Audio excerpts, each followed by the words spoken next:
Hi cooking lovers, welcome to our channel.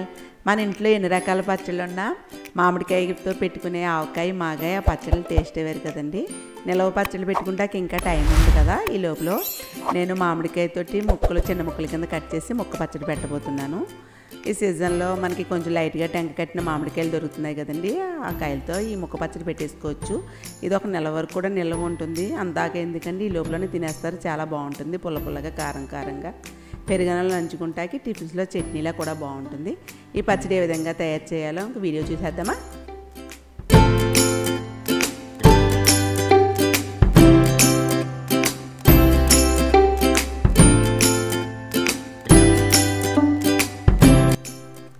ఈ ముక్క పచ్చడి పెట్టడానికి 4 మామిడికాయలు తీసుకున్నాను.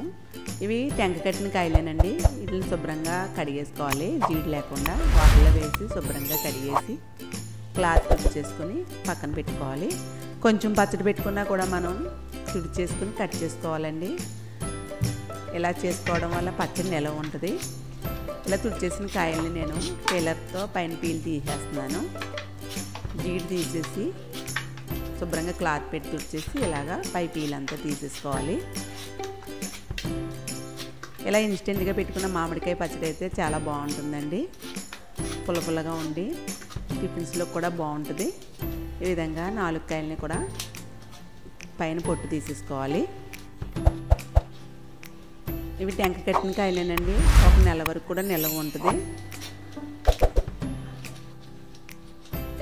ఇప్పుడు మొత్తం కాయలన్నీ కూడా తీసేసుకుందాం. ముందైతే కాయని కట్ చేసేస్తున్నాను. ఇలాగా ఒక సైడ్ ఇలాగ కట్ చేసండి. దీన్ని చిన్న ముక్కల కింద కట్ చేసుకోవాలి. ఇలా చిన్న ముక్కల కింద కట్ చేసి పచ్చడి పెట్టుకుంటే దగ్గరగా ఉండి కొంచెం గుజ్జుగా ఉండి గ్రేవీ ఉంటుందండి. ఇందులోకి గ్రేవీకి కొంచెం నేను మెంతులు ఆవాల పిండి కూడా వేస్తాను ఈ పచ్చడిలోకి. ఈ విధంగా మిగిలిన కాయలను కూడా కట్ చేసేసుకోవాలి.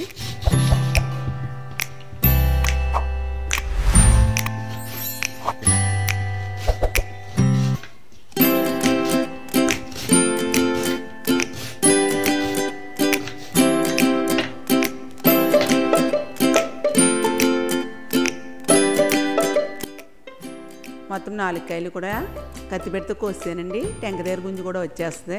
కొంచెం కాయలు గట్టిగా ఉన్నాయి. ఇలా 4 కాయలు కూడా చిన్న ముక్కల కింద కోస్తాను. వీటిని కప్పుతో కొలుస్తున్నాను. మనం కొద్దిగా పచ్చడి పెట్టినా కూడా కొలుచుకుంటే మనకి కరెక్ట్గా ఉంటుందండి. ఇందులో మనం వేసే ఉప్పు కారం కూడా కరెక్ట్గా వేసుకుంటే పచ్చడి బాగుంటుంది. పులుపు ఎక్కువైపోవడం అది ఉండదు. ఇలా కొలుచుకుని పెట్టుకోవడం వల్ల. ఇవి 3 కప్పులు ముక్కలు అయ్యాయి. ఈ ముక్కలను క్లాత్ మీద వేసుకుని ఎండలో ఎండనివ్వాలి. ఇలా ఎండనిచ్చి పచ్చడి పెట్టుకుంటే బాగుంటుందండి. ఒక నెల రోజుల వరకు కూడా నిల్వ ఉంటుంది. నెల రోజులు కూడా ఉండనివ్వండి. టేస్ట్ అయితే చాలా బాగుంటుంది. ఒక వారం కూడా రాదు. ఒక 4 మెంబర్స్ ఉన్న వాళ్ళకైతే వారం కూడా రాదండి. ఈ పచ్చడిని ఇలా చేసుకునే ముందే ముక్కల్ని ఎండలో ఎండనివ్వాలి. నేను 3 గంటల వరకు ఎండనిచ్చాను. ఇలా చేత్తో ఇలా ముద్దలా చేస్తే ముద్ద అవ్వాలి. ఇలా ఎండనిచ్చిన ముక్కల్ని కలుపుకోవాలండి. పచ్చి ఉండగానే కలిపేస్తే కొంచెం బూజు వచ్చేసినట్టు అవుతుంది పచ్చడి. ఇలా ఎండనిచ్చిన ముక్కల్ని ఒక బౌల్లో వేసుకుని ఇందులోకి 1/3 కప్పు వేస్తున్నాను నేను కారం, 1/2 కప్పు ఉప్పు వేస్తున్నాను. పొట్టు వలిచిన వెల్లుల్లి రేకలు 2 పాయలు వలిచానండి. ఈ వెల్లుల్లి రేకలు కూడా ఇందులో వేసేసుకుని ఉప్పు కారం బాగా పట్టేలాగా కలుపుకోవాలి. ఇందులోకి నువ్వుల నూనె కలుపుతున్నాను. నువ్వుల నూనె వేస్తే టేస్ట్ బాగుంటుంది. పచ్చడి కూడా నిల్వ ఉంటుందండి. హెల్త్కి కూడా మంచిది. 1/2 కప్పు నూనె తీసుకున్నాను. ఇందులో కొంచెం నూనె వేసానండి. మిగిలిన నూనె పోపు పెడతాను. ఇప్పుడు పాన్ పెట్టుకుని స్టవ్ మీద ఇందులోకి 1 టీ స్పూన్ ఆవాలు, ఇంకో టీ స్పూన్ ఆవాలు వేసాను. 2 టీ స్పూన్లు ఆవాలు వేస్తున్నాను. కొంచెం ఆవపిండి ఎక్కువ వేస్తే బాగుంటుందండి. 1 టీ స్పూన్ మెంతులు. ఇవి 2 కూడా కొంచెం దోరగా వేగిన తర్వాత 1 టీ స్పూన్ జీలకర్ర కూడా వేస్తున్నాను. జీలకర్ర వేయడం వల్ల గ్యాస్ట్రిక్ అది రాకుండా ఉంటుందండి. టేస్ట్ కూడా బాగుంటుంది. ఈ 3 కూడా కొంచెం దోరగా వేగిన తర్వాత ఒక ప్లేట్లోకి తీసేసుకుని చల్లారాక మెత్తగా పొడి చేసుకోవాలి. ఈ పచ్చడిని ఇలా పొడి వేయకుండా పోపులోనే ఆవాలు మెంతులు వేసేసుకోవచ్చు. ఇలా పొడి వేయడం వల్ల గ్రేవీ వచ్చి గుజ్జుగా ఉంటుందండి పచ్చడి. అన్నంలో కలుపుకుంటే బాగుంటుంది. టిఫిన్లో నంచుకుంటా కూడా బాగుంటుంది. ఇప్పుడు నూనె వేస్తున్నాను. సగం నూనె ఇందాక పచ్చడిలో కలిపాను కదా, మిగిలిన సగం పోపు పెట్టడానికి వేస్తున్నాను.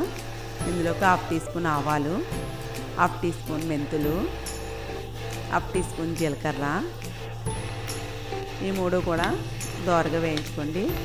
నువ్వుల నూనె కాకపోయినా వేరుశెనగ నూనెతో అయినా చేసుకోవచ్చు. ఈ 2 నూనెలతోటే బాగుంటుందండి పచ్చడి. సన్ఫ్లవర్ ఆయిల్ కంటే ఈ 2 నూనెలతో చేసుకున్న పచ్చడి నిల్వ ఉంటుంది, టేస్ట్ కూడా బాగుంటుంది. ఇప్పుడు వేగిన తర్వాత స్టవ్ ఆఫ్ చేసేసాను. మిక్సీలో వేసి పొడి చేశానండి. చల్లారిన తర్వాత ఆవాలు, మెంతులు, జీలకర్ర ఈ పొడిని కూడా ఈ మాగే పచ్చడిలో వేసేస్తున్నాను. ఈ ముక్క పచ్చడిలో ఈ పొడి కూడా ఇందులో బాగా కలుపుకోవాలి. అంతా కలిసేలాగా కలుపుకొని వేయించిన పోపు వేసేసుకోవాలి. నేను వెల్లుల్లి రేకలు పచ్చి వేస్తానండి. ఇలా పచ్చి వేయడం వల్ల బాగుంటుంది టేస్ట్. మీకు పచ్చి వేయడం ఇష్టం లేకపోతే పోపులోనన్నా వేయించుకోవచ్చు వెల్లుల్లి రేకల్ని. మీకు ఇష్టమైతే పోపులో ఇంగువ కూడా వేయించండి. నేనైతే ఇంగువ వేయలేదు. ఈ పోపు అంతా కూడా ఇందులో వేసేసుకుని బాగా కిందకి పైకి కూడా కలుపుకొని మూత పెట్టి 2 రోజులు ఊరనిచ్చి 3వ రోజు తీసి చూసుకుంటే పచ్చడి ఊరి ఉంటుందండి, బాగుంటుంది. అప్పుడు కారం కానీ ఉప్పు కానీ తక్కువైతే మనం యాడ్ చేసుకోవచ్చు. ఒక 2 మామిడికాయలు ఉన్న వజ్జాయింపుగా పెట్టేసుకోవచ్చండి, బాగుంటుంది పచ్చడి. మనం ఎక్కువ రోజులు నిల్వ ఉండడానికి పెట్టుకోవడం లేదు కాబట్టి 2 కాయలతో కూడా పచ్చడి పెట్టుకోవచ్చు. ఇలా మీకు మామిడికాయలు దొరికితే ఇలా పచ్చడి పెట్టి చూడండి. పుల్లటికాయలు అయితే చాలా బాగుంటుంది. నేను పుల్లటికాయలతో పెడుతున్నాను. 3 రోజుల తర్వాత మీకు చూపిస్తున్నాను. చూడండి ఆయిల్ తేలింది పైకి. ఇంకా ఆయిల్ ఇంకా వేసుకోవచ్చు మీకు తక్కువగా అనిపిస్తే. నేను ఇంకా ఆయిల్ వేయటం లేదు. ఇందులోని బాగా కలుపుకొని టేస్ట్ చూసుకోవాలండి. ఉప్పు కానీ తక్కువైతే అడ్జస్ట్ చేసుకోవచ్చు. నేను వేసిన కారం రెడీమేడ్ కారం అండి, కొంచెం ఘాటుగా ఉంటుంది. మీరు మామూలుగా వేరేగా ఘాటు లేని కారం అయితే ఆవకాయ కారం అయితే కొంచెం కమ్మగా ఉంటుంది కదా. కారం అయితే 3 కప్పులకి 1/2 కప్పు వేసేసుకోవచ్చు. నేనైతే 1/3 కప్పు వేసాను. ఉప్పును కూడా చూసుకోండి. ఉప్పు ఎప్పుడు కూడా మనం తక్కువగానే వేసుకోవాలి. సరిపోకపోతే వేసుకోవచ్చు. ముందే వేసేసుకున్నామంటే ఉప్పు కసం అయిపోద్ది. ఇప్పుడు ఇలా జాడీలో కానీ సీసాలో కానీ స్టోర్ చేసుకోవచ్చు.